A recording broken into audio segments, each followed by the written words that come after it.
तो इसको फिर सर कैसे समझे हम कि मतलब अगर एक एस्ट्रोलॉजर के पास जा रहे हैं तो क्या एक्सपेक्टेशन लेके जाएं कि क्या हमें आंसर मिलने चाहिए? तो ऐसा मेरे पास एक केस आया था, बहुत साल पहले की बात है। लड़की आई, बोली कि मेरा फियांसे है, शादी उसकी हमारी अगले महीने होने वाली थी, हम 7 साल से रिलेशनशिप में हैं। ओके। और वो कल रात को गायब हो गया, in agreement with God and your soul. सही बात है। आपने जन्म लिया है तो एक पूजा से क्या वो शांत हो जाएंगे? किसी की कुंडली नहीं है, डेट ऑफ बर्थ ही नहीं मालूम है, तो उसमें जनरली मैं एक प्रश्न शास्त्र है, ओके, तो उसके द्वारा मैं पता करता हूँ। श्राद्ध पक्ष भी चल रहे हैं, पितृपक्ष भी चल रहे हैं, तो उसका जैसे बहुत एस्ट्रोलॉजर बोलते हैं कि आपकी कुंडली में पितृदोष है, तो वो क्या है सर और वो कैसे पहचान सकते हैं हम?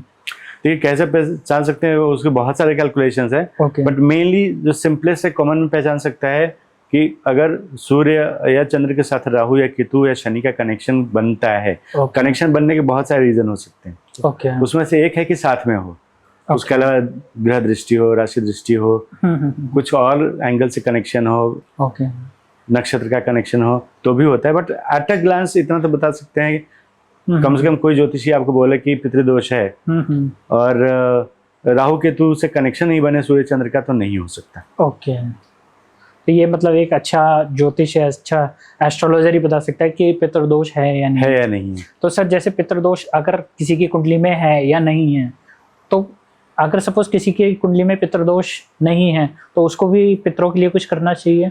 देखिए, जिसने भी जन्म लिया है मनुष्य रूप में, मनुष्य ही पितृ पूजा कर सकता है। बाकी जानवर तो कर नहीं सकते। करेक्ट। देखिए, मनुष्य और बाकी जानवर में अंतर क्या है समझिए। बाकी जो योनियां हैं मनुष्य के अलावा सिर्फ भोगने के लिए पैदा हुआ है। और मनुष्य हो सकता है, कर्म कर सकता है, तो वो अपने जीवन को और अगले जन्म को सुधार सकता है। भोगना तो है ही, भोगने के अलावा सुधारने की भी क्षमता रखता है क्योंकि मनुष्य बना है। वो पूजा पाठ कर सकता है, बहुत सारे धार्मिक कार्य कर सकता है।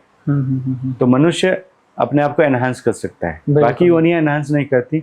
जो भोगने के लिए पैदा हुए हैं भोगते हैं और जन्म खत्म हो जाता है उनका। करेक्ट। किसी जानवर को सुना आपने मंत्र करते हुए? कोई नहीं करता। कोई जानवर दान करता है क्या? वो उतना ही करता है जितना उसको बुद्धि में आता है। मनुष्य के अलावा सर कोई कर्म नहीं करता। कोई कर्म नहीं करता, सिर्फ वो खाते हैं और बस। तो यही रीजन है मनुष्य और बाकी जानवर में अंतर देखिए।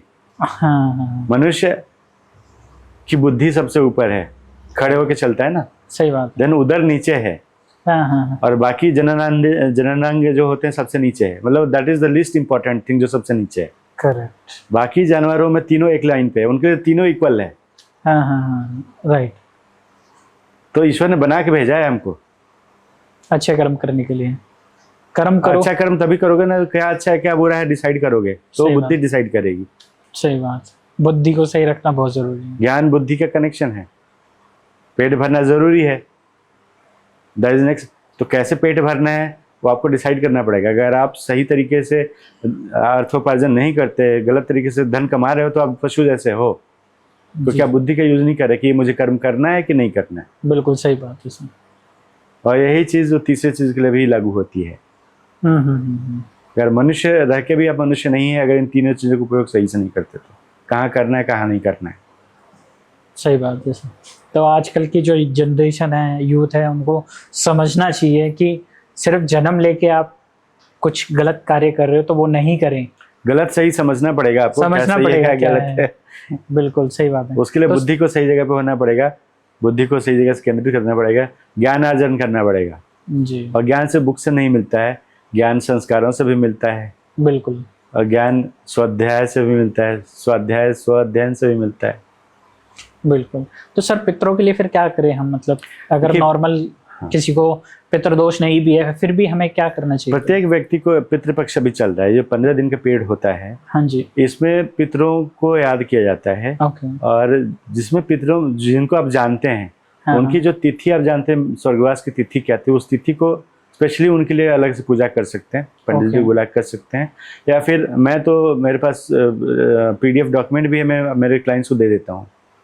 तो आप स्वयं भी कर सकते हैं, बहुत ही सिंपल प्रोसेस है, ज्यादा कुछ नहीं करना होता है। आपको उसमें खाली पितरों का नहीं होता है, देव तर्पण होता है, ऋषि तर्पण होता है और पितृ तर्पण होता है। तो देव मतलब देवताओं को भी आप तर्पण करना, मतलब उनको तृप्ति देना।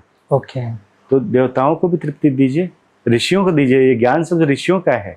बिल्कुल सर, सही बात। हम ऋषियों के कारण ही तो चल रहे हैं, सब इन सब विषयों पे चर्चा कर रहे हैं। ज्योतिष भी तो ऋषियों का ज्ञान है, मेरा किसी और का किया हुआ नहीं है ना। जी जी जी। और उसके बाद पितर आते हैं जिनसे हमारा जन्म कनेक्टेड है। तो ये तीनों प्रकार के तर्पण करने चाहिए।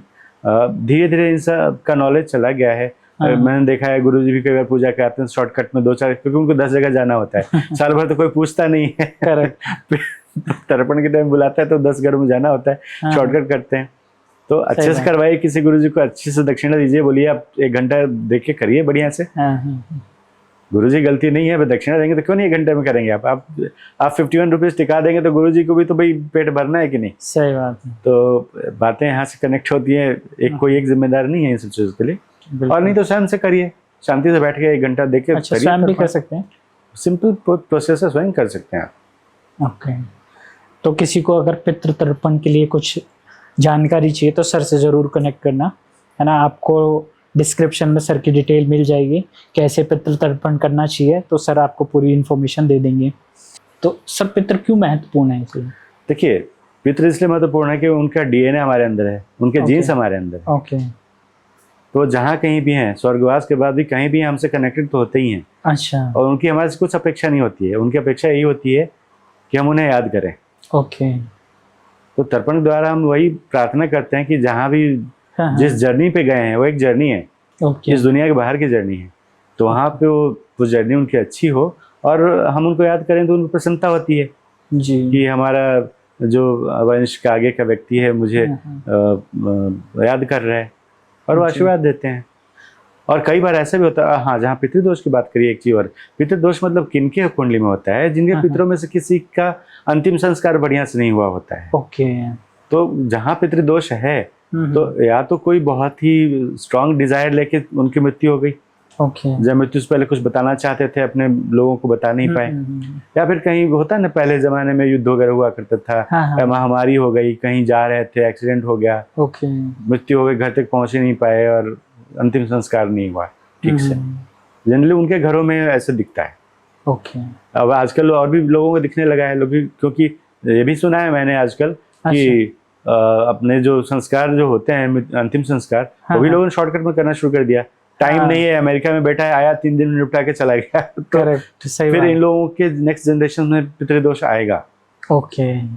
तो मैं चाहता हूँ लोगों को कि भाई शॉर्टकट थोड़ा टाइम निकाल लीजिए, आपके अगले जनरेशन को खराब मत करिए ऐसे शॉर्टकट्स करके। सही बात। पितरों का संस्कार अच्छे से करिए और पूरी भावना से मत करिए, उसको निपटाने के लिए मत करिए। बिल्कुल, ये आपकी जिम्मेदारी है, इसको पूरे अच्छे से निभाना चाहिए। जिम्मेदारी है, आपकी जिम्मेदारी है पितरों को करना, और आपकी जिम्मेदारी आपके बच्चे हैं, ये वहां तक दीजिए। सही बात है इसमें।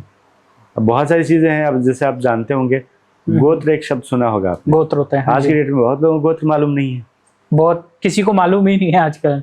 बहुत ही कम लोग हैं जिनको गोत्र मालूम है। गोत्र क्या होता है? गोत्र किसी एक ऋषि का नाम होता है। हाँ जी। तो आप किसी न किसी वे में उस ऋषि से के द्वारा ही कनेक्टेड हैं। या तो उस ऋषि ने आपके किसी पूर्वज को अपनाया होगा, हाँ जी, ज्ञान देके, या फिर डायरेक्टली आप उस लीनिएज से आते हैं। ओके, बिल्कुल सही कहा सर आपने। जो उदाहरण देता हूँ, हाँ जी बिल्कुल, ये ज्योतिष के जो शुरू करने वाले ऋषि माने जाते हैं, सबसे पहले पराशर ऋषि। पराशर जी के जो पुत्र थे वो कौन थे? भृगु जी? नहीं। अच्छा, वो अलग हैं। उसके उनके जो पुत्र थे पराशर के, हाँ, जिन्होंने महाभारत लिखी, वेद व्यास। अच्छा। वेद व्यास उनको उपाधि मिली। अच्छा। उनका नाम कृष्ण द्वैपायन था। अच्छा। कृष्ण उनका नाम रखा गया, हाँ, इसलिए कि वो काले थे। ओके। और द्वैपायन उनका जन्म एक द्वीप पे हुआ था। और वो माता सत्यवती से पैदा हुए थे। ओके। ये अपने आप में एक लंबी कहानी है। तो जिन लोगों को पराशर गोत्र होता है, हाँ, उन लोगों में ज्योतिष अपने आप में होता ही है। वो बाय बर्थ आ जाता है, बाय बर्थ जीन्स में है, भले प्रैक्टिस करें ना करें, बहुत सारी चीजें वो बोल देंगे, सत्य साबित हो जाता है। मैंने देखा है, मेरा अपना अनुभव है। अच्छा सर, आपने ज्योतिष पे तो बहुत गहरी बातें बता दी। अभी अगर किसी के पास कुंडली नहीं है या कोई अपने प्रश्न को पूछना चाहता है, तो ज्योतिष के अलावा क्या फिर उपाय हैं? कैसे किसी की प्रेडिक्शन या कर सकते हैं, या फिर सवालों के जवाब दे सकते हैं? देखिए ज्योतिष के भाई अलाइड विधाएं हैं और बहुत सारी। अच्छा। किसी की कुंडली नहीं है, डेट ऑफ बर्थ ही नहीं मालूम है, तो उसमें जनरली मैं एक प्रश्न शास्त्र है, ओके, तो उसके द्वारा मैं पता करता हूँ, उसके प्रश्न का उत्तर देने की कोशिश करता हूँ। उसमें जब व्यक्ति मेरे पास आता है तो उसको एक पैरामीटर्स देता हूँ, उन पैरामीटर्स पर प्रश्न पूछिए, उसका उत्तर हाँ या ना में मिलता है और थोड़ा बहुत हिंट मिल जाता है। ओके। तो ऐसा मेरे पास एक केस आया था, बहुत साल पहले की बात है। एक लड़की आई, बोली कि मेरा फियांसे है, शादी उसकी हमारी अगले महीने होने वाली थी, हम 7 साल से रिलेशनशिप में हैं। ओके। और वो कल रात को गायब हो गया है। गायब हो गया? गायब हो गया है। अच्छा। तो मुझे भी लगा कि शायद प्रैंक है, गायब हो गया मतलब शी इज ट्राइंग टू जज मी, गायब हो गया। मैं कैसे गायब हो गया, थोड़ा बैकग्राउंड बताइए। बट डिटेल्स तो लड़के का दिया भी था, लड़की का भी दिया था। तो मैंने पूछा थोड़ा एक्सप्लेन करिए, तो बोला कि कल रात को हम लोग मूवी गए थे, उसने मिडनाइट को ड्रॉप किया मेरे घर पे और जा रहा था, और जो एक रास्ता है कल्याणी नगर और कोरेगांव पार्क जोड़ने का पुल है, बोला उस पुल पे वहीं रुका, कोई कॉल आया और गाड़ी से बाहर कार से खड़े होकर बात कर रहा था, अपने घर वालों से बात किया उसने, फिर मुझे भी बात किया, बोला यहाँ पे हूँ, थोड़ी ठंडी हवा में खड़ा हूँ और बात कर रहा हूँ और मैं जाऊँगा, बोल के फ़ोन कट कर दिया। और उसके बाद में क्या हुआ नहीं हुआ, कुछ देर बाद मैंने मैसेज किया तो उसने पढ़ा ही नहीं। फिर मैंने कॉल किया तो कभी ऐसा होता नहीं कि मेरे कॉल नहीं उठाए। उसके बाद में सुबह तक हम लोग ट्राई करते हैं, मैं फिर मेरे फ्रेंड्स के फ़ोन से, मुझे लगा कहीं किसी बात से गुस्सा हो गया कि ब्लॉक कर दिया मुझे। तो ये सब बातें काफ़ी घबरा गई मैं। फिर मैं पुलिस में गई FIR दर्ज करने। तो पहले तो पुलिस वालों ने बहुत सारे सवाल पूछे, लेकिन मैंने जब बताया सारी चीज़ें, पुलिस वालों ने को विश्वास हुआ, FIR किया, उस फ़ोन का लोकेशन ट्रैक किया, तो लोकेशन वो लास्ट लोकेशन वहीं था उस पुल पे, मतलब वो पुल से आगे नहीं गया है। तो हमको डाउट हुआ कि या तो किसी ने लूट लिया उसको। तो लूट लेगा तो गाड़ी कहाँ लेके जाएगा? सही बात है, गाड़ी होनी चाहिए, बंदा होना चाहिए। तो आगे CCTV वगैरह कहीं कुछ चेक किया तो वहां से आगे वाले रास्ते पे कहीं दिखी नहीं गाड़ी। ओके। तो मतलब पुल से आगे कहीं गाड़ी गई नहीं, आगे पीछे उस समय के बाद गई नहीं। ओके। तो गाड़ी के साथ वो व्यक्ति फोन के साथ कहाँ गायब हो गया पता नहीं चल पाया। और वो बहुत परेशान थी। तो ऐसे लोग आज तक वो मिले हैं? फिर वो 5-6 साल बाद मेरे पास आई थी, उसकी शादी हो गई थी और दूसरे अपने समझ से आई थी, तो मुझे याद था, मैंने पूछा तो बोला नहीं वो तो गायब हो गया, पता नहीं चला। मतलब उनका अभी तक पता नहीं है कुछ? नहीं, वो तो इतने साल हो गए, अब तो शायद उसको 8-10 साल हो गए होंगे। तो पता नहीं है। तो उस घटना पे फिर मैंने जो यूज़ किया, जो टेक्निक, मैंने पेंडुलम डाउजिंग यूज़ किया उस टाइम। हालांकि प्रश्न शास्त्र भी यूज़ कर सकते थे, बट वो ऐसा सिचुएशन था कि जो कि दोनों की कुंडली थी, कुंडली से बहुत कुछ क्लियर हुआ नहीं। तो मैंने पेंडुलम यूज़ किया। तो पेंडुलम डाउजिंग ऐसा प्रोसेस है जिसमें कि ये पता करते हैं कि हाँ या ना में कोई प्रश्न का उत्तर दे सकते हैं मेनली। और भी टेक्निक है उसमें, कई बार 4-5 ऑप्शन है तो हम उसको लिख लेते हैं। ओके। और लिख के हम पता करते हैं। तो मैंने पेंडुलम से चेक किया, उसको पूछा क्या प्रश्न पूछो, हाँ या ना मैं उत्तर देता हूँ। तो उसने बोला कि क्या वो वापस आएगा, तो उत्तर है ना। तो बोला क्या वो जिंदा है, तो उत्तर है ना।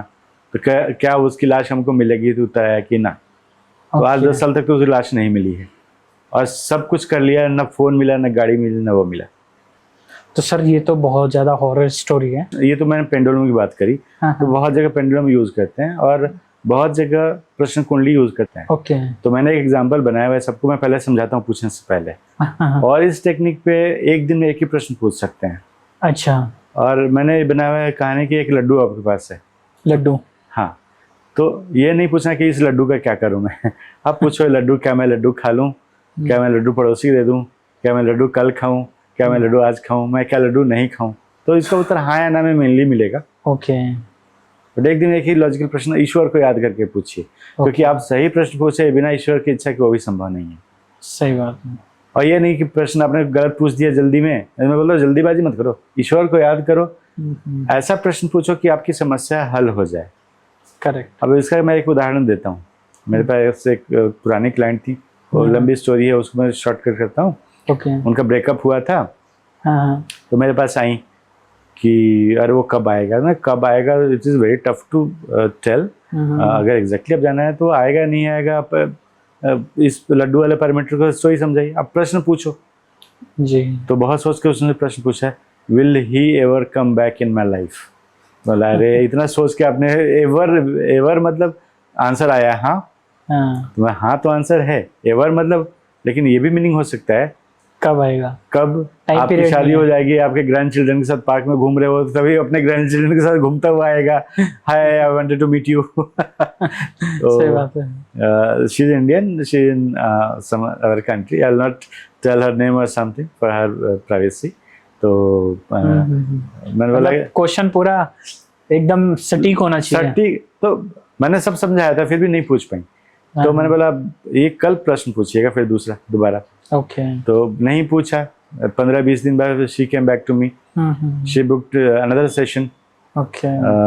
एक डिटेल्स दिया कि देखिए मैंने तो उसको भूल गई, मैं तो वो शायद नहीं आएगा, जाने दीजिए, अब मेरा वो प्रश्न नहीं है। आपका आंसर हाँ था, बट कब तो आप बता नहीं रहे ना, आपने तो एवर पूछ दिया। आप पूछ सकते थे कि will he come back with in this year, will he come back within this month, will he come back by December, will he come back by September। तो अपना ऐसा कुछ नहीं पूछा। ये तीन स्पेसिफिक क्वेश्चन साल बात है, तो आप पूछ सकते थे, बट आपने जल्दीबाजी में पूछ लिया या ईश्वर को याद नहीं किया। करेक्ट। बोल नहीं पूछना है उसमें, क्या ईश्वर को याद करना है, समथिंग लाइक दैट। चलो ठीक है, कोई बात नहीं। अब मुझे मालूम है कि बिना ईश्वर की कृपा के तो वो मुझसे पूछ भी नहीं पाएंगे, पूछ ही नहीं पाई। सही बात है। दूसरे लड़के का हॉरोस्कोप दिया कि भाई इसने प्रपोज किया है, व्हाट टू डू। मैंने देखो कंपेयर करूं तो उस लड़के पहले वाले से बेहतर है, बट चूंकि उसमें आंसर आया विल ही कम बैक का आंसर यस में तो है। He might come, I will suggest you just wait for some time, don't be in hurry to get into another relationship, because आपकी कुंडली से relationship is going to be troublesome for you. Okay. तो आपको सावधानी बरतनी चाहिए, सोच समझ के किसी रिलेशन में जाना चाहिए। आपसे मैच अच्छा है, मतलब रिलेशनशिप अच्छा रहेगा और शादी कर लेगा, जरूरी नहीं है। सही बात है। वो उस लड़के की इच्छा शक्ति डिपेंड करता है, बहुत सारे फैक्टर्स हैं। भविष्य के बाद उसका टाइमिंग कब है, कब शादी का सोचेंगे, शादी की बात करेंगे नहीं करेंगे जी। तो उन्होंने बोला चलो ठीक है। Then again she disappeared after 6 months, she came back to me, sir वो आ गया, क्या करूं। मैं बोला अब मैं क्या बताऊं, अब तब तो आपने मैंने बोला था कि डोंट बी मैरी, तो I am into relation with this guy. मैं देखो फिर वही बोलूंगा, प्रश्न पूछो, सटीक होना चाहिए, सटीक उत्तर मैं दे दूंगा, हाँ या ना।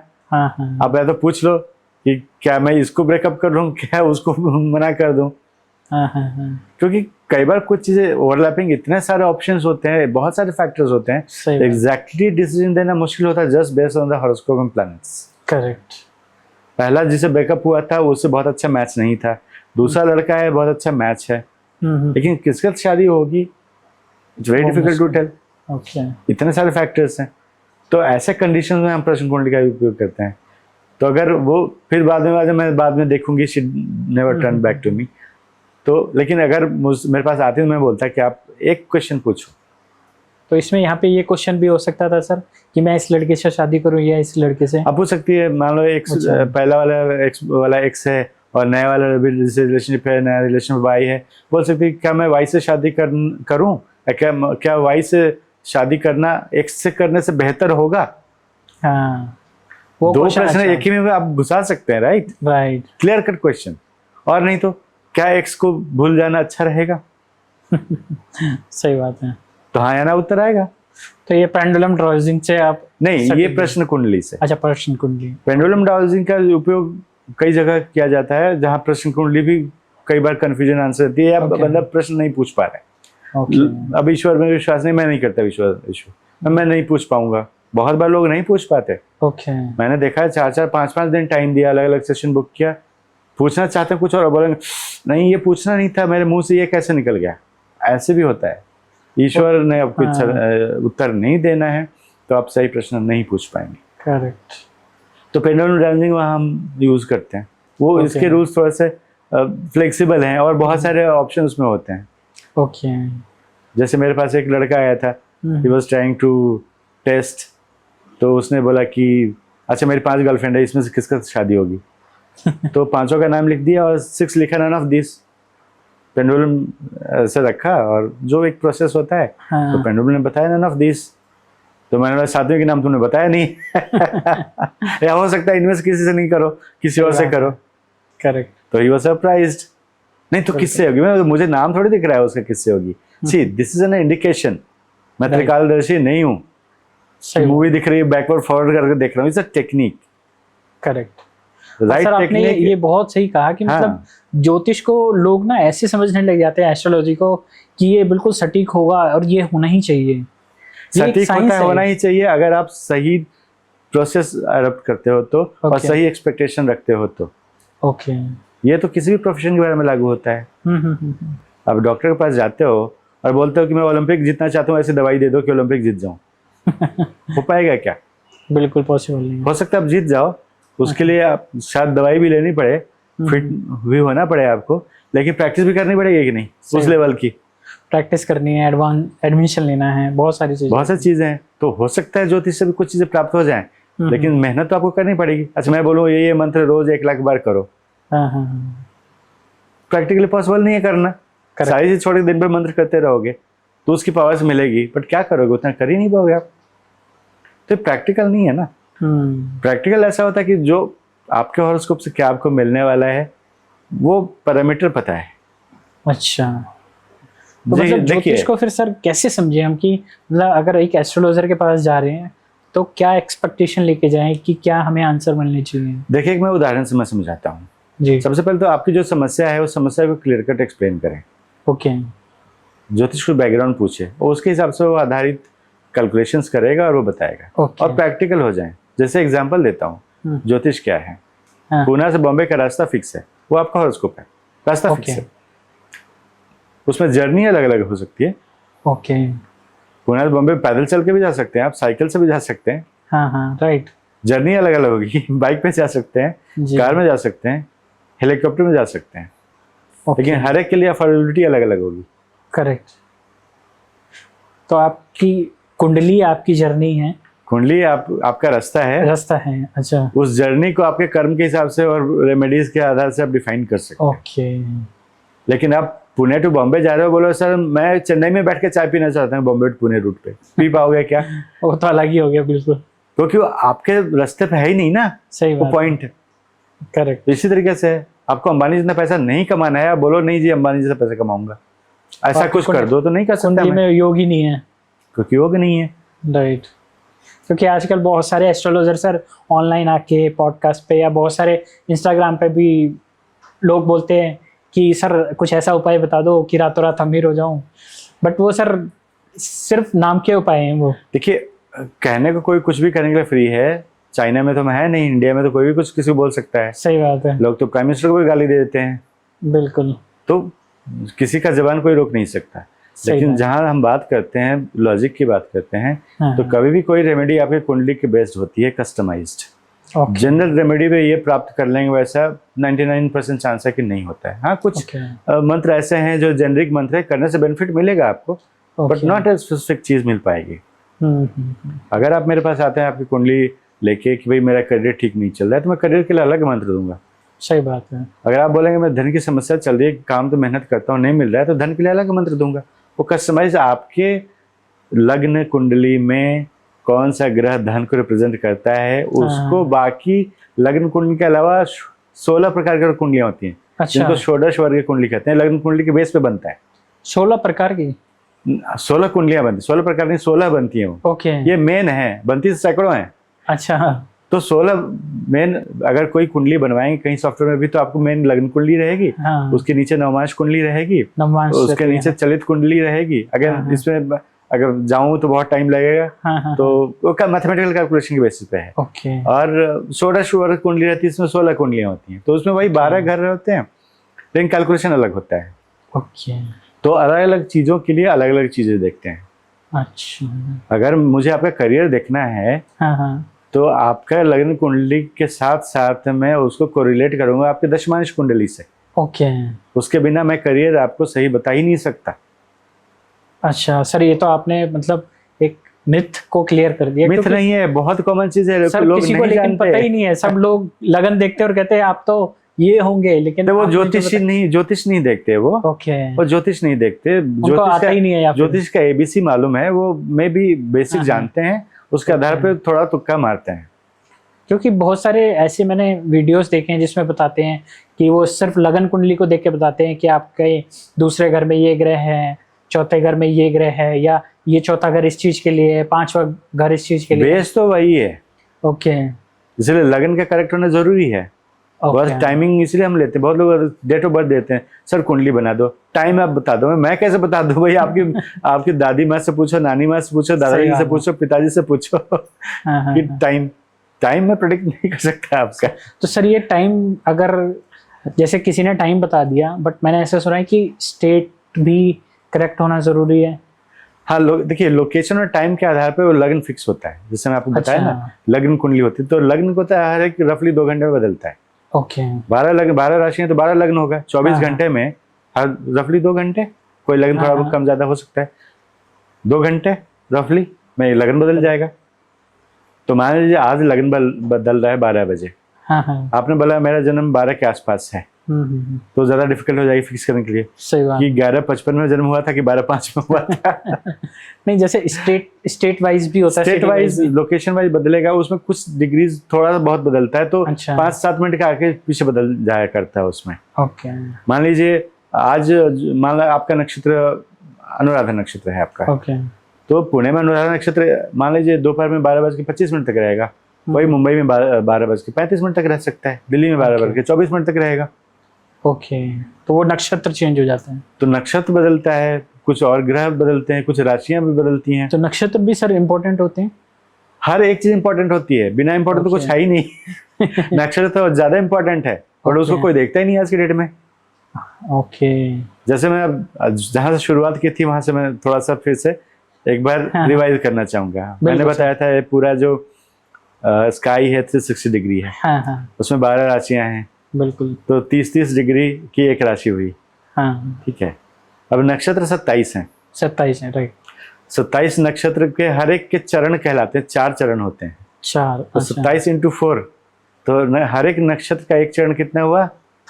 108वां पार्ट हुआ उस स्काई का, 108। हाँ, राइट, करेक्ट। तो इसलिए माला में कितने मन के होते हैं? कोई मंत्र कितना कम से कम करो? 108। क्यों?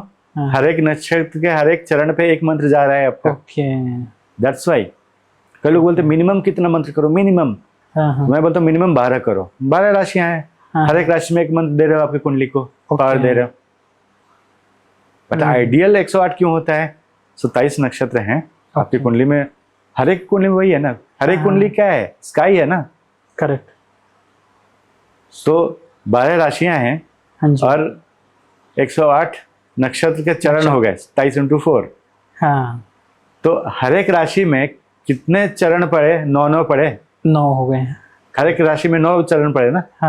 तो 9 × 12 108 हुए। ये मैथमेटिक्स स्काई का डिवीजन है। बिल्कुल सर। अब हर एक ग्रह इन 108 में से किसी एक पे पड़ा होगा। बिल्कुल, कैलकुलेशन मिनिमम उसका वही करते हैं। अच्छा, जैसे मान लीजिए मेरा मूल नक्षत्र अनुराधा पे पड़ा हुआ है, बट अनुराधा 4 चरण है, तो मैं स्पेसिफिक क्या देखूंगा? अनुराधा के कौन से चरण पड़ा हुआ है। ओके, पहले चरण में पड़ा है कि दूसरे में पड़ा है कि तीसरे में पड़ा है कि चौथे में पड़ा है, वो भी सारा इंपॉर्टेंट होगा। तो हर ग्रह का कौन सा ग्रह कौन से नक्षत्र के किस चरण पे पड़ा हुआ है, कैलकुलेशन डीप तो वहां से शुरू करते हैं। बेसिक, ये बेसिक बता रहा हूँ, उसके आगे तो बहुत कुछ है, ये कॉमन मैन को समझ में आ जाए इसलिए बता रहा हूँ। ओके। और ये 4 चरण 4 चीजों को रिप्रेजेंट करते हैं, धर्म, अर्थ, काम और मोक्ष। तो कौन सा ग्रह आपके किस चरण पर हुआ है, उस पर वो ग्रह वो चीज देगा आपको, उसके वो देने के लिए जन्म में आया हुआ है। ओके, ये तो सर आपने बहुत डीप बात बता दी है। बहुत डीप नहीं है, ये तो ऊपर ही ऊपर है, बहुत ये आजकल किसी को पता ही नहीं है, तो ये जिसको पता नहीं उसके लिए तो डीप ही हो गई। तो जिसको पता नहीं वो बताएगा कैसे? सही बात है। बताएगा नहीं तो पता कैसे चलेगा? बिल्कुल। तो जब हम डीप एस्ट्रोलॉजी सीखते हैं, अच्छे बड़े गुरु के यहाँ जाते हैं, तो ये क्लास 1 की चीज है। क्लास में पहले दिन सिखाते हैं सब चीज। 12 राशियां हो गई, 9 ग्रह हो गए, 27 नक्षत्र हो गए, हर नक्षत्र के 4 चरण हुए। तो ये बेसिक समझ लो, ये समझोगे तो आगे समझोगे, प्रेडिक्शन तब करोगे ना। सही बात है। बिना इसके जाने प्रेडिक्शन करोगे तो तुक्का है, लग गया तो लग गया। आजकल सर बहुत सारे, मैं बोलना नहीं चाहता लेकिन बहुत सारे एस्ट्रोलॉजर यही करते हैं, वो सिर्फ जन्म कुंडली देख रहे हैं, बेसिक जो लगन कुंडली है वो देखते हैं, उसके बेस पे। इवन सर मैं नाम नहीं लूँगा, बहुत अच्छे नामी ग्रामी एस्ट्रोलॉजर हैं, उनको कुंडली दिखाई थी, उन्होंने सिर्फ मेरी लगन कुंडली देखी, उसके आधार पर मुझे कुछ बताया, बट आज तक वो चीज़ पॉसिबल ही नहीं हो पाई है, क्योंकि वो क्या कह सकते हैं, अजम्पशंस है। हाँ, लेकिन आजकल लोग उनको ऐसे मानते हैं कि बस इनके अलावा कुछ है ही नहीं। लेकिन आपने जो इन्फॉर्मेशन दी है, मेरे को तो लग रहा है कि शायद आजकल के जो एस्ट्रोलॉजर फेमस हो रहे हैं उनको पता ही नहीं है ये चीजें। देखिए, कहना तो नहीं चाहिए, सच्चाई यह है कि बहुत सारे लोग जो फेमस भी हैं, एस्ट्रोलॉजर नहीं है, वो पंडित जी हैं। ओके। तो वो खाली दोष ढूंढते हैं कुंडली में कि कालसर्प दोष है, या पितृ दोष है, या मंगल अशांत है, कि राहु शांत है, या शनि का, उन्हीं की पूजा करवा दो, उनको शांत करवा दो। बट मेरा ये मानना है कि क्या शांत आपके करवा देने से पूजा वो शांत हो जाएंगे? करेक्ट। आपके हजारों साल के जन्मों का लेखा जोखा करके आपको मिले हैं, कुछ देने के लिए पैदा हुए हैं, in agreement with God and your soul. सही बात है। आपने जन्म लिया है, तो एक पूजा से क्या वो शांत हो जाएंगे? सही बात है। नहीं होंगे। उसके लिए आपको आपका कर्म ठीक करना पड़ेगा, और आपको ईश्वर के शरण में जाना पड़ेगा, खुद जाना पड़ेगा। सही बात है। और पहले के जमाने में हुआ करता होगा पूजा करने से शांति, कलयुग में तो नहीं होता। अच्छा। क्योंकि कलयुग में पंडित जी की भी तो शक्ति कम है, पंडित जी का ज्ञान भी तो लिमिटेड है। आजकल वेद पाठी ब्राह्मण है ही नहीं सर। कितने हैं? बहुत कम है। बहुत कम है, मिलता ही नहीं है। तो उच्चारण शुद्ध है क्या? मंत्रों का प्रोसेस सही पता है क्या? सही बात है। देखिए, मैं कर्म कांड के खिलाफ नहीं हूँ, ना पूजा के खिलाफ हूँ, ना मैं जेमस्टोन के खिलाफ हूँ, बट मैं प्रैक्टिकल हूँ। लोग आते हैं, मुझे एक जेमस्टोन दे दो, जेमस्टोन से जीवन बदल जाएगा? असली मिलेगा क्या आपको? सही बात है। बहुत लोग आते हैं। अब ये भी एक बहुत बड़ा मिथ है या भ्रम फैलाया जा रहा है, हाँ। या बिजनेस है, मुझे नहीं मालूम। अच्छा। जिसको देखो इस वाले फिंगर में पुखराज पहने हुए है, इंडेक्स फिंगर में। कोई 99% लोग आते हैं पुखराज इसमें पहना हुआ है। बहुत सारे सेलिब्रिटीज को देखता हूँ पुखराज इसमें पहना हुआ है। तो इसमें नहीं पहनना चाहिए? आपके हॉरोस्कोप से किस में पुखराज पहले आ रहा है क्या? हाँ, ये तो है। और आ भी रहा है तो किस में पहनना चाहिए? दो कैलकुलेशन है। अच्छा, क्योंकि ऐसे बोलते ही ये गुरु की उंगली होती है, तो ये कस्टमाइज्ड नहीं हुआ ना, ये तो जनरलाइज्ड हो गया। ओके। तो लोग जनरलाइज करके बता देते हैं। बहुत सारे जेमस्टोन तो जनरलाइज बताते हैं। अब क्या बताते हैं मैं बता रहा हूँ। ओके। किसी को जेमस्टोन इस वजह से बताते हैं कि आपका लग्नेश, लग्न का स्वामी या लग्न में ग्रह कौन सा है। ओके। 50% लोग आंख बंद करके बिना कुछ देखे लग्नेश क्या है पहना दिया। सही। नहीं तो नवमेश को पहनाते लोग। नवमेश मतलब 9th लॉर्ड कहते हैं ना, भाग्य भाव है। हाँ। या गुरु का भाव है, या पिता का भाव है, या ईश्वर का भाव है। तो बोलते हैं 9th लॉर्ड पहना दो, ईश्वर कृपा बन जाएगी। ओके। और बहुत लोग 5th लॉर्ड पहना देते हैं, बोलते पूर्व जन्म का पुण्य है। ओके। अब पुण्य नहीं हुआ तो, पाप ज्यादा हुआ तो अगर 5th लॉर्ड बैडली प्लेस्ड हुआ तो। सही बात है। अगर वो नेगेटिवली प्लेस्ड हुआ तो। करेक्ट। पुखराज पहनाने के लॉजिक है, सब 90% जो ज्योतिष ज्यादा नहीं जानते सोचते हैं it is safest to recommend पुखराज, क्योंकि गुरु ग्रह, गुरु तो अच्छा ही करेगा ना। सही बात। लेकिन गुरु अगर बुरा प्लेस्ड है तो गुरु से बुरा कोई नहीं। गुरु पनिशमेंट देता है। गुरु आपको सुधारने के लिए वर्स्ट पनिशमेंट देगा। ओके। गुरु से बुरा पनिशमेंट कोई नहीं दे सकता। गुरु से बढ़िया कोई बचा नहीं सकता। तो गुरु से बुरा पनिशमेंट कोई दे नहीं सकता अगर बैडली प्लेस्ड है। शनि तो जज है। अच्छा। रूल में, जितने रूल में फिट बैठेगा उतना ही देगा। ओके। गुरु जितना डिजर्व करता है उससे ज्यादा गुस्से में ज्यादा पनिशमेंट देगा। ओह। अभी आजकल तो मार कुटाई बंद है ना स्कूलों में। हाँ। हम जिस जमाने पढ़ाई करते थे, जो गुरु मार कुटाई करता था पेरेंट्स का फेवरेट हुआ करता था। बोलता वो गुरु जी अच्छा है, खूब पिटाई की आज 5 उंगलियों गाल पे 5 उंगलियां बनी हुई है। हाँ। आज लगता है गुरुजी ने आशीर्वाद दिया है बढ़िया से। बिल्कुल सही बात है। आजकल तो टीचर हाथ लगा दे तो टीचर के ऊपर ही पेरेंट्स चढ़ जाते हैं, नहीं तो कानून आ जाता है। बट हमारे जमाने में ऐसा नहीं था। सही बात। मुर्गा बना के मारते थे और हाथ पे छड़ी मारते थे। जब तक हाथ पे निशान ना आ जाए, खून निकल के नहीं तो छड़ी से मारते थे। सही बात है। तो ये वो नेचुरल एजुकेशन था, नेचुरल रूल था। अब आजकल हम सब मॉडर्न रूल में आ रहे हैं। सही तो जो ये ग्रह करते हैं वो नेचुरल रूल के हिसाब से चलते हैं। सही बात। जैसे ग्रहों की हमने बात करी है, तो जो 9 ग्रह हैं हर एक अपना अपना स्थान है। ग्रह मालिका का राजा सूर्य को माना गया है। तो सूर्य से क्या देखते हैं? मान सम्मान, सरकारी नौकरी, इसलिए देखते हैं क्योंकि ग्रह मालिका राजा कौन है। तो राजा अगर बढ़िया है तभी आपको राजा योग मिलेगा ना, राजा बनोगे। रानी चंद्र है, मंगल सेनापति है। तो जब हम एनालिसिस करते हैं तो ये सब चीजें भी देखते हैं। ओके। मंगल सेनापति है तो उसका कैरेक्टरिस्टिक्स क्या है? सेनापति वही करेगा जो राजा बोलेगा, वो अपना दिमाग नहीं लगाएगा। राजा बोला उसका गला वो काट दो, तो सेनापति ठीक है जो आ गया महाराज, ये नहीं दिखाया पाप किया पुण्य किया, राजा का ऑर्डर है काट दो, तो काट दो। Right, he will follow the instruction. राजा ने बोला दुश्मन को हरा के आना है, तो सेनापति नहीं सोचेगा कि मेरे कितने सैनिक मरेंगे उसको हराने में, या मैं मर जाऊंगा, या तो हरा के आऊंगा या मर के आऊंगा। सेनापति तो यही सोचता था ना पहले। करेक्ट, वही सही सेनापति बनता था या बनाया जाता था। बुद्ध कौन है? बुद्ध राजकुमार है। हाँ। तो राजकुमार क्या होता है? ऐशो आराम, इमेच्योरिटी।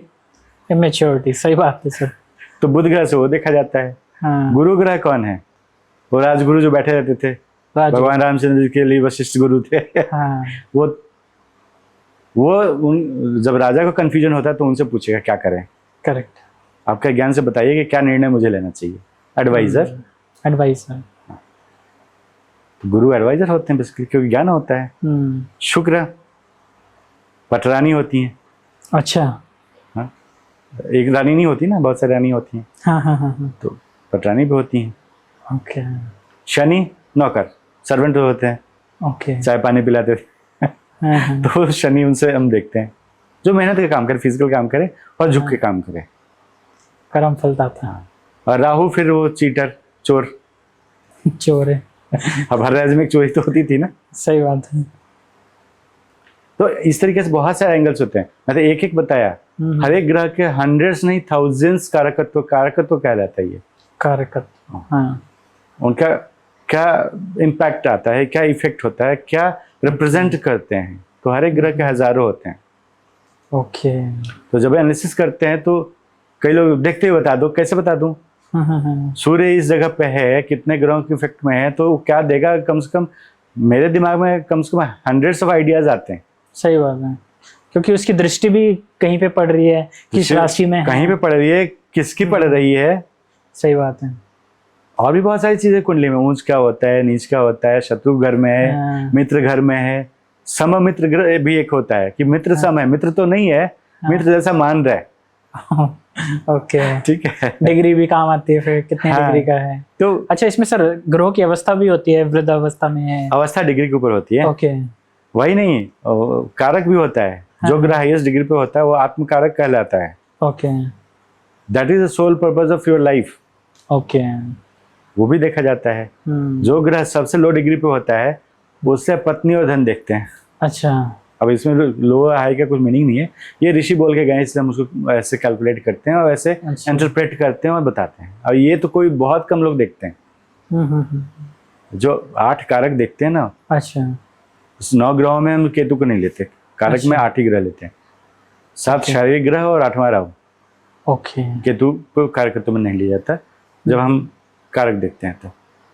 तो हर एक चीज का एक कारक होता है। नेम फेम कुछ और देगा, कोई भाई देता है, कोई माता देता है, कोई पिता देगा, कोई नेम फेम देखेगा, कोई कर्म देखेगा। ओके, सबके नाम है। सबसे हाईएस्ट डिग्री का आत्मकारक होता है। अच्छा, सेकंड हाईएस्ट डिग्री अमात्य कारक होता है। अमात्य मतलब मंत्री। मंत्री, अच्छा। तो ऐसे ही वो 8 का लिस्टिंग है, डिग्री वाइज होता है। अब वो कुंडली में कौन सा किसके साथ पड़ा हुआ है उस पर भी योग देखे जाते हैं। कि राजा मंत्री एक साथ बैठे हैं तो बहुत अच्छा। राजा मंत्री मतलब आत्मकारक अमात्य कारक एक साथ नहीं होते, एक दूसरे दृष्टि है तो बहुत अच्छा। ये ऐसे लोग अगर कुंडली है तो राजा मंत्री या बड़ी कंपनी के सीईओ टाइप के आज के डेट में बनते हैं। अच्छा, तो वो तो बहुत लोग देखते नहीं है। सही बात है। इनका सूर्य उच्च का है तो राजा बनोगे नहीं ना। अच्छा, उसका सूर्य है और 12th हाउस में पड़ा हुआ है तो स्ट्रांग होकर नेगेटिव में पड़ेगा। और भी चीजें होती हैं। हर एक ग्रह का एक मरण कारक का स्थान होता है। सूर्य 12th हाउस में मरण कारक होता है, चंद्र 8th हाउस में मरण कारक होता है, मंगल 7th हाउस में मरण कारक होता है, गुरु 3rd हाउस में मरण कारक होता है। तो भले उच्च का कुछ का वो रिजल्ट नहीं देगा, वो उल्टा वो नेगेटिव इम्पैक्ट देगा। ये तो बहुत डीप नॉलेज होगी सर। बहुत डीप नहीं, ऊपर ऊपर बता रहा हूँ। डीप तो उससे आगे आता है। डीप बताऊंगा तो किसी को नहीं समझेगा, जिसको बेसिक नहीं पता है नहीं समझेगा। सही बात है। तो बेसिक का बेसिक मैं बता रहा हूँ। आप सर सिखाते भी हो क्या लोगों को? नहीं, सिखाना शुरू नहीं किया है। अच्छा। गुरु की कभी आज्ञा होगी, देखेंगे। आज्ञा होगी तो सिखाऊंगा। क्योंकि सर नॉलेज तो बहुत है आपके पास, और ये मेरे को लगता है ये नॉलेज, इतनी नॉलेज तो एक पॉडकास्ट में कम पड़ जाएगी। ज्ञान की भी पासा है तो सीखता रहता हूँ। सही बात है। और बहुत लोग आके पूछते हैं सर आप सब जानते हो। मैं सब तो नहीं जानता है। ज्ञान एक सागर है, उसका एक बूंद जान रहा हूँ, अभी दूसरा बूंद जानने की कोशिश कर रहा हूँ। करेक्ट। तो ये तो इतना बड़ा ज्ञान है, हजारों साल में ऋषियों ने दिया हुआ है। सही बात है। ऋषियों ने बनाया है वो इस चीज को। सोचो जब कुछ नहीं था, इस्तेमाल नहीं कर पा रहे हैं। इस्तेमाल तब करेंगे जानेंगे। आपको किसी ने बंदूक पकड़ा दिया, आपको मालूम नहीं कैसे मारना है दुश्मन को, कैसे इस्तेमाल करोगे? सही बात है। पहले चलाना सीखना पड़ेगा ना आपको। करेक्ट। सीखना कोई नहीं चाहता, हर एक को शॉर्टकट चाहिए। शॉर्टकट पे ज्यादा लोग काम करते हैं। ज्योतिष जो सीख रहे हैं उनको भी शॉर्टकट चाहिए, और जो ज्योतिष की बात चाहिए वो तो ज्यादा उतावले हैं। उनको तो सब चाहिए फ्री में। तो रातों रात अमीर बनना है, फ्री में धन की वर्षा हो जाए। धन की वर्षा हो जाए। धन की वर्षा पे एक घटना याद आई, ये भी लाइव घटना है। बहुत पहले की बात है, 2016-17 की बात होगी। एक भाई साहब, तब एक ऐप हुआ करता था, नाम लूं या नहीं लूं आपका? ऐप का नाम मत लीजिए सर, वैसे बता दीजिए आप। अब उस ऐप में ज्योतिष नहीं है। एक बहुत फेमस ऐप हुआ करता था, आज भी है। अब उसमें ज्योतिष नहीं है। ओके। तो उसमें मैं टॉप ज्योतिष हुआ करता था। ओके। तो कॉल आया एक भाई साहब का मुंबई से, उनका नाम भी नहीं बताना चाहूंगा। तो बोला, गुरुजी मैं बहुत ज्योतिष गया हूँ, आपका बहुत टॉपर वॉपर हो, आपका सुना है बहुत नाम, मुझे जितना फीस है जितना चाहिए ले लो, मुझे एक ही चीज जानना है, एक सेंटेंस जानना है, क्या मेरे कुंडली में धन वर्षा लिखी है? तो मैंने बोला देखो, अगर धन वर्षा जानना चाहते हो तो मेरा सेशन ही बुक मत करो, धन वर्षा नाम की कोई चीज होती नहीं है। अच्छा। अरे चलो ठीक है, जाने दो, अब मैं पेमेंट करता हूँ, आपका नंबर बोल देना, मेरा बताओ कुंडली देख के, मैं जो कुछ जानना चाहता हूँ। ठीक है। तो सेशन बुक कर दिया, उनको टाइम दिया मैंने। तो फिर वही मैं देखो धन वर्षा नाम की चीज नहीं होती है। आप क्या जानना चाहते हो? आप करियर जानना चाहते हो ना, करियर बढ़िया होगा धन कमाओगे। सही बात है। तो धन अच्छा कमाना चाहते हो, कब कमाओगे, कब अच्छा टाइम शुरू होगा, ये बताओ। आपका बुरा टाइम चल रहा है, और बुरा टाइम तो सब बोलते चल रहा है, अच्छा कब आएगा? लेकिन अच्छा से, चलो ठीक है, धन वर्षा की मीनिंग बता दो। धन वर्षा आपको, धन वर्षा मतलब क्या होता है? ऊपर से बरसेगा पैसा, कभी नहीं बरसता। धन मेहनत से कमाया जाता है। बिल्कुल। तो कैसे कमाना है, क्या आजकल लोग शॉर्टकट चाहते हैं। हाँ। सर कुछ ऐसा उपाय बता दो, बस धन वर्षा हो जाए, रातों रात मैं अमीर हो जाऊं। हाँ, तो धन वर्षा पे याद आया, तो वो धन वर्षा से आगे टिके नहीं रहते। मैं 15-20 मिनट देखो, धन वर्षा नाम की चीज नहीं होती है। सही बात है। आप चाहते हो धन कब कमाओगे, कैसे कमाओगे, बता सकता हूँ। वो कुंडली हमको बताती है कब होगा। अभी बहुत बुरा वक्त चल रहा है, अभी आप शॉर्टकट के चक्कर में ही पड़ो मत, और आप बुरे ज्योतिष के पास जाओगे, आपको लूट लेंगे, क्योंकि आप समझ जाएंगे कि आप अपना बुद्धि यूज कर नहीं रहे हो।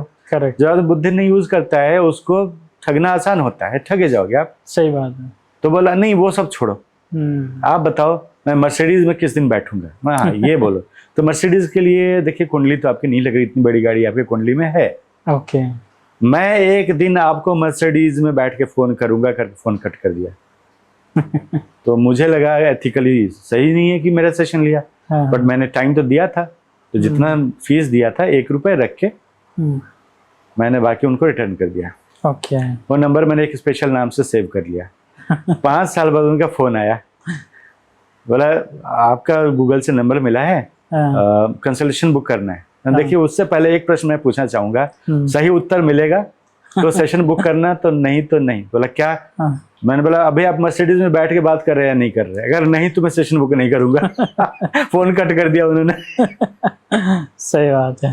आई थिंक 7 या 8 साल बाद आए थे उनके पास। लोगों के दिमाग में ये ना भ्रम बैठ गया है कि कुछ ऐसे शॉर्टकट कर लेंगे, कुछ ऐसे उपाय कर लेंगे, लेकिन उपाय सर कस्टमाइज होते हैं, आपकी कुंडली को देख के बताए जा सकते हैं, और उपाय का भी लिमिट होता है। हाँ, आपकी कुंडली में वो धन के योग हैं भी या नहीं है, लेकिन लोग आजकल लगे पड़े हैं धन के तो योग है। धन हर एक व्यक्ति कमाता ही नहीं, तो जिएगा कैसे? सही बात है। लेकिन कैसे कमाएगा, क्या कर्म करके कमाएगा? सही बात है। उस कर्म तक पहुंचना है, मैं बता सकता हूँ। नहीं, जैसे आपने कहा ना कि मर्सिडीज जैसी गाड़ी है नहीं है, वो योग भी तो होनी चाहिए ना। योग होनी चाहिए गाड़ी के। तो आप धन की बात ही नहीं कर रहे हो। सही बात है। तो जरूरी नहीं कि मर्सिडीज आप खुद से खरीदो, हो सकता है पापा गिफ्ट कर दें। तो मैंने तो ये देखा मर्सिडीज में बैठेंगे कि नहीं बैठेंगे भाई, मर्सिडीज में नहीं बैठने वाले। सही बात है। करेक्ट। और उसके लिए आप जोर लगाए रहोगे, टेंशन में जिंदगी खराब करोगे। सुबह से शाम उठ के सोचोगे किस दिन इतना करोड़ आए कि मैं मर्सिडीज में बैठा हूँ। सही बात है। तो ज्योतिष का काम मार्गदर्शन करना है। अगर सही शब्द पूछे ज्योतिष का क्या काम है, तो ज्योतिष का काम मनचाही वस्तु देना नहीं है, ना आपकी हर एक इच्छा पूर्ण करना है, ना आप जो चाहें वैसे जीवन को घटना मोड़ देना है। आप जो लेके आए हैं उसका सही विश्लेषण करना है, और सही मार्ग बताना है कि यह मार्ग आपका सही है, गलत मार्ग में मत जाओ, इतनी आपकी क्षमता है, उसको पहचानो और ईश्वर से जुड़ जाओ। ये तो बहुत छोटी मोटी चीज़ है, धन कमाना और घर खरीदना, गाड़ी खरीदना। मनुष्य जीवन मिला है, बहुत बड़ी अपॉर्चुनिटी है, मोक्ष मुक्ति का मार्ग मिलने का। बिल्कुल, ये कोई पूछना ही नहीं आता। हजारों में एक आध कोई आता है, बोला सर बड़ा स्पिरिचुअल फील करता हूँ, संन्यास ले लूँ क्या? मैं संन्यास से मुक्ति मिल रही है क्या? अगर योग है तो बता दूंगा, नहीं तो नहीं। सही है। ऐसे भी एक व्यक्ति आए थे कुछ साल पहले, अभी 7-8 साल पहले, सर मेरा IT जॉब है, चला गया है और मैं परेशान हूँ। उस टाइम कुछ ग्रह दशा ऐसी चल रही थी, मैं सब छोड़ के संन्यास ले लूँगा। घर में कौन कौन है? तो पत्नी है, बच्चे हैं। तो मैंने उनकी कुंडली दो, पत्नी बच्चों का कुंडली लिया, इनका लिया, डिटेल्स लिया, सेशन बुक किया। बहुत सारे एंगल देखने पड़ते हैं।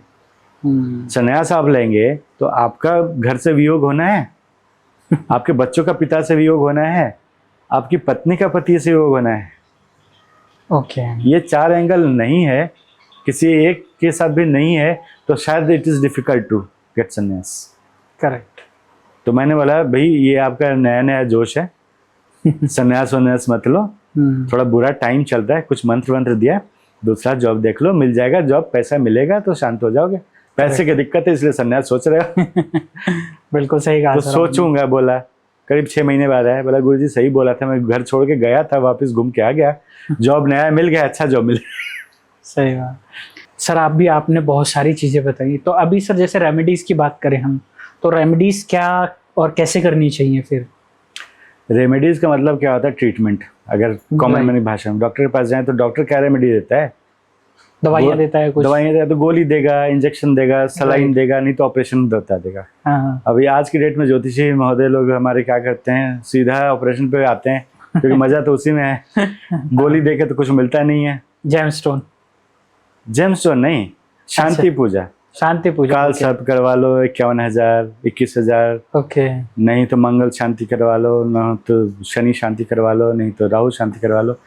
ओके। ये ज्योतिष का ऑपरेशन थिएटर है जहाँ ये सब चीजें करवाई जाती हैं। छोटा मोटा सलाइन लगा लो टाइप क्या है कि जेमस्टोन ले लो। ओके। नहीं तो कोई छोटी मोटी शांति करवा लो, बड़ी वाली नहीं, छोटी वाली करवा लो।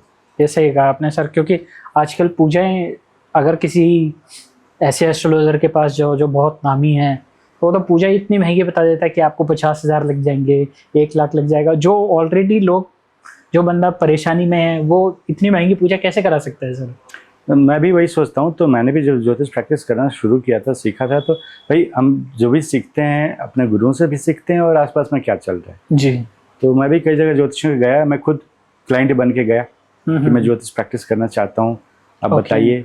तो वही पकड़ के, आपको तो कल्प सर्प दोष है जो कि नहीं है। ओके। हाँ, ग्रहण दोष है मेरी कुंडली में, ग्रहण दोष है, पूजा करवा लो, कितना खर्चा है, इतना अभी करवा लो, अर्जेंट करवा लो, नहीं तो गड़बड़ हो जाएगा।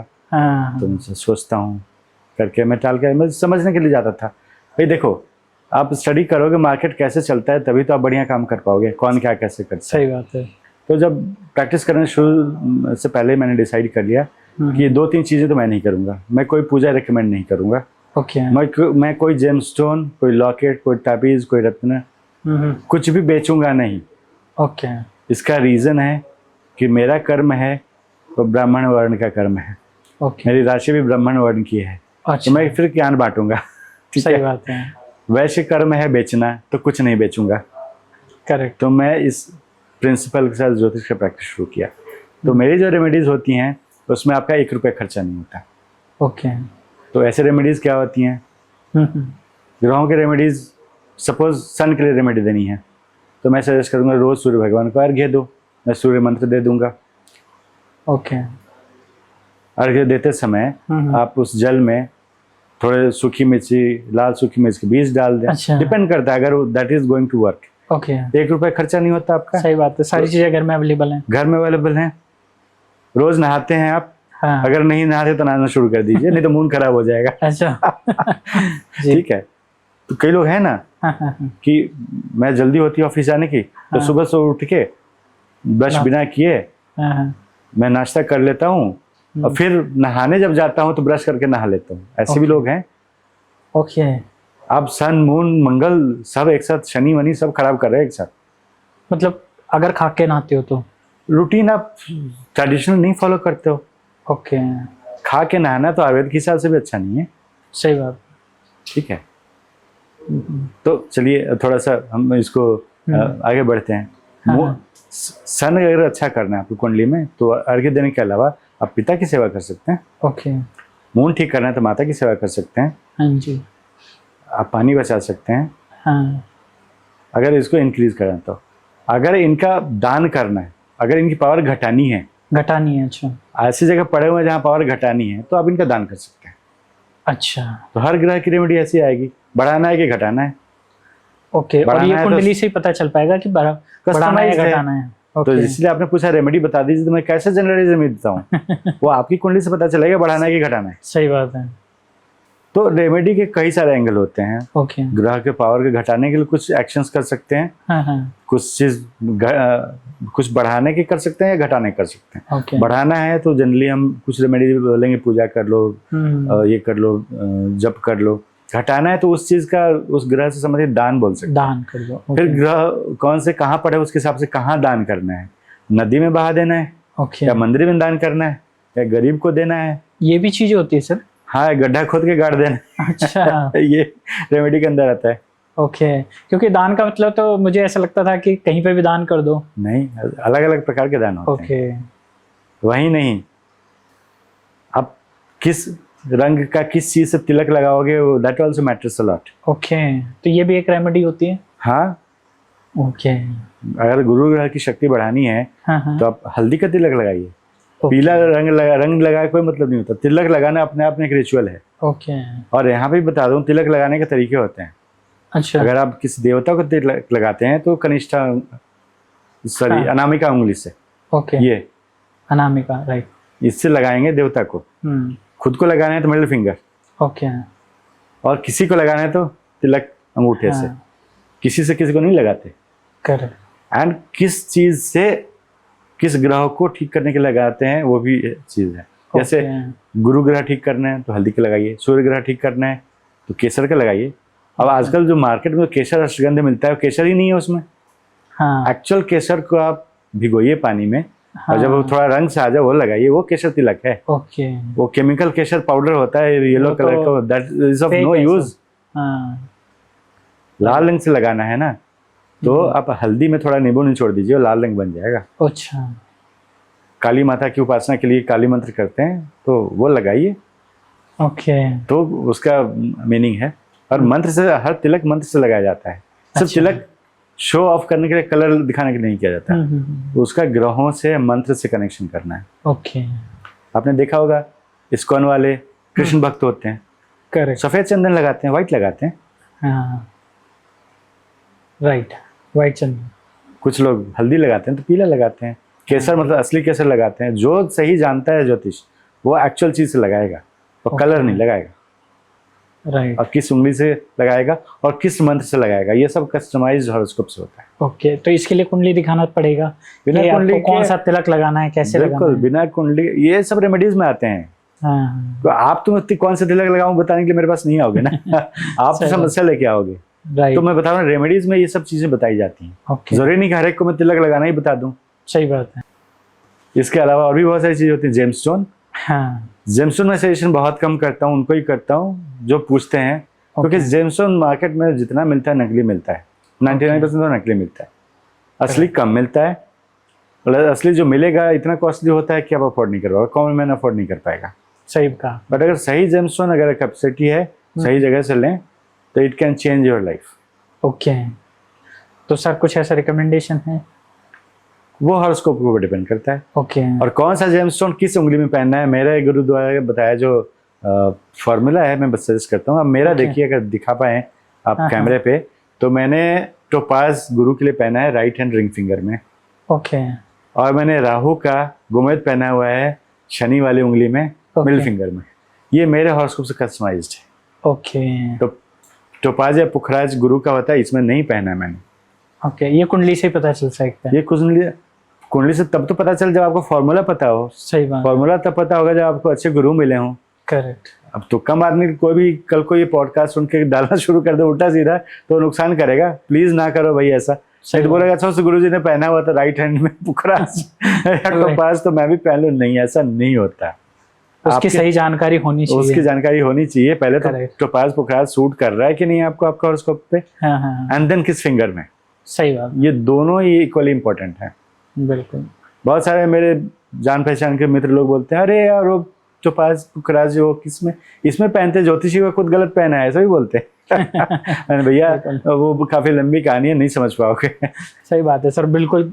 ये सारी चीजें कैलकुलेशन और एक अच्छा एस्ट्रोलॉजर ही आपको बता सकता है बिल्कुल कि कहाँ पे कैसे क्या करना चाहिए। बिल्कुल। तो सर आपके पास इतनी नॉलेज है, मेरे को लगता है एक पॉडकास्ट इसके लिए कम पड़ेगा, क्योंकि आपने ऐसी ऐसी जानकारियां दी है जो आज तक मैंने कभी पॉडकास्ट में किसी या फिर ऑनलाइन भी ये जानकारियां नहीं देखी हैं या सुनी हैं। तो डेफिनेटली मैं अपनी जनता को यही बोलना चाहूँगा, अगर आपको ये पॉडकास्ट अच्छा लगा तो ये कमेंट ज़रूर करना और ये पॉडकास्ट आप सबके साथ शेयर करना, क्योंकि सर ने ऐसी ऐसी जानकारी दी है कि शायद आपको भी नहीं पता होंगी। तो इस पॉडकास्ट को पहले तो पूरा सुनना, आप इसको बीच में स्किप मत करना, और जिसको भी सर से कंसल्ट करना है आपको पूरी डिटेल डिस्क्रिप्शन में मिल जाएगी।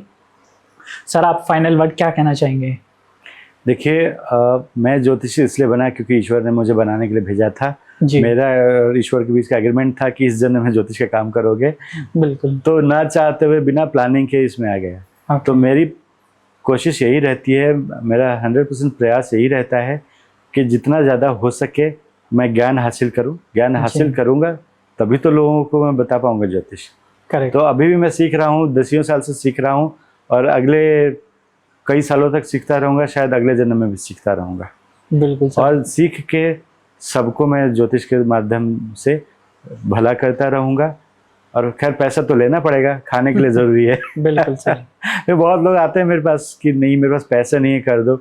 मेरे पास कोई मशीन लगा नहीं है जानने के लिए कि किसके पास पैसे है नहीं है, जिस पास है वो भी नहीं देना चाहता है बहुत बार। सही बात है, बिल्कुल। तो इसलिए मैं केवल देता हूँ, फ्री में मैं करता नहीं हूँ। फ्री में करने की अगर कोई चीज़ है तो उसका फायदा भी नहीं होता, ज्योतिष जैसी चीज़। करेक्ट। तो इसलिए मैं लेता हूँ, और इसको इसलिए नहीं लेता हूँ कि मैं, बहुत लोग बोलते हैं आप धर्म को बेच रहे हो, ऐसे भी लोगों ने ऐसा आक्षेप लगाया मेरे ऊपर। मैं धर्म को नहीं बेच रहा हूँ, मैं मेरे ज्ञान को बेच रहा हूँ, और मेरे ज्ञान को बेच रहा हूँ, मैं ज्ञान को नहीं बेच रहा। मैंने जो हासिल किया है मेहनत करके, वो इसलिए बेच रहा हूँ ताकि मैं अपना जीवन यापन कर सकूँ, एक अच्छा जीवन जी सकूँ, और भी ज्ञान प्राप्त कर सकूँ, और भी लोगों को बता सकूँ। सही बात है, ये उद्देश्य है। इस विषय पे हमने काफ़ी चर्चा की थी जब मैं ज्योतिष सीखा था। तो मेरे गुरुजी से बहुत सारे हमारे गुरु भाइयों ने बोला कि कहीं पाप तो नहीं लगेगा पैसा लेके। तो गुरुजी ने बोला गलत करके कमाओगे तो पाप लगेगा, आपके आचरण शुद्ध होंगे और आपका कर्म शुद्ध होगा तो कितना भी फीस लो पाप नहीं लगेगा। बिल्कुल सही बात है। तो अगर मैंने गलत जेमस्टोन बता दिया, या मैं बेच के और 5,000 का जेमस्टोन 25 में बेचा तो पाप लगेगा। बिल्कुल सही। तो वो अगर जेमस्टोन बेचूंगा तो प्रॉफिट लेना पड़ेगा, वो पाप लगे ना, इसलिए मैं बेचता ही नहीं। करेक्ट। ये रीजन है मैं कुछ नहीं बेचता जी। तो मुझे उस पाप पुण्य के चक्कर में पड़ना ही नहीं है। मेरा ज्ञान है, मैंने फिक्स किया हुआ है, मैं अपने ज्ञान की कीमत तय करी हुई है। आप दो, मेरा समय लो, और जितना थोड़ा सा ज्ञान है इसी ज्ञान से मैं ईश्वर से प्रार्थना करके आपको मदद करने की कोशिश करूँगा। ये मेरा ज्योतिष का उद्देश्य है, और ये थीम लेके मैं चलता हूँ। मैं सब ना जानने के क्लेम करता हूँ, ना मैं सब बदल दूंगा क्लेम करता हूँ। आप सही इच्छा से आओ, और मैं एक अच्छा मार्गदर्शक बन के जितना ज्ञान है उसके आधार पर एक अच्छा मार्गदर्शन करके आपके जीवन को ईश्वर से जोड़ के सुधारने का प्रयत्न करूंगा। और उद्देश्य तो सबका जीवन का है जी, मोक्ष की प्राप्ति, मुक्ति। करेक्ट। सर आपने बहुत अच्छी जानकारी हमारे दर्शक को दी है। आपका समय देने के लिए सर बहुत बहुत धन्यवाद। Thank you sir, thank you so much हमारे पॉडकास्ट पे आने के लिए। धन्यवाद। जय श्री कृष्ण। जय श्री कृष्ण।